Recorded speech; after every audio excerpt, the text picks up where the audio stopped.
Alright guys, I wanted to do a quick video talking about the future of pistols, and I have a series of assumptions that you're going to have to agree with me on, and I'll explain those first before I assert and support my argument that, like it or not, red dots are here to stay. Now, USPSA culture in the larger community, IPSC culture, sets the gear trends for the general public. They're about 4 to 5 years in front on the last iteration of gear. And supporting that argument, CZs. CZs have been a thing in USPSA and IPSC circles since about 2012. They were very hard to get because they weren't imported in large numbers, but they reached critical mass around probably 14 or 15, where the SP01 and the SP01 Shadow became one of the most popular production guns used in the division. Now, a lot of guys who shoot USPSA work in gun shops or are friends with people in gun shops and kind of spread the gospel of CZ pistols. Now there is a pretty robust following of the CZ pistols.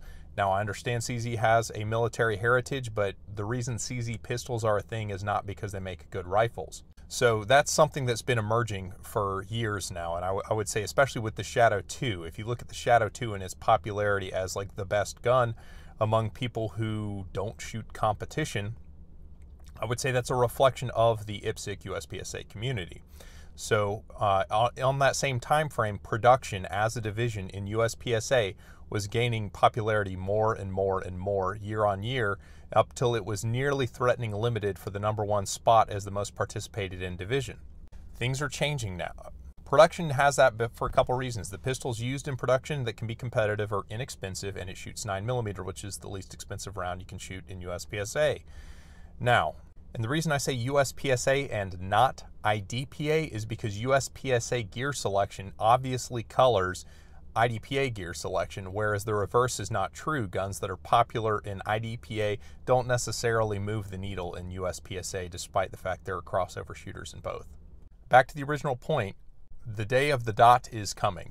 It's not so much a, oh, I'll never use it. It's not going to be more reliable. Looking at the arc of technology in pistols and all that sort of stuff, red dots now are significantly more robust than they've been at any point ever, and to think that they're not going to continue to both come down in price and come up in durability is kind of foolish. So to say like, oh, I'll never use a red dot is really a naive standard. It's saying I don't want to learn how to use a new, better sighting system, is what it ultimately boils down to.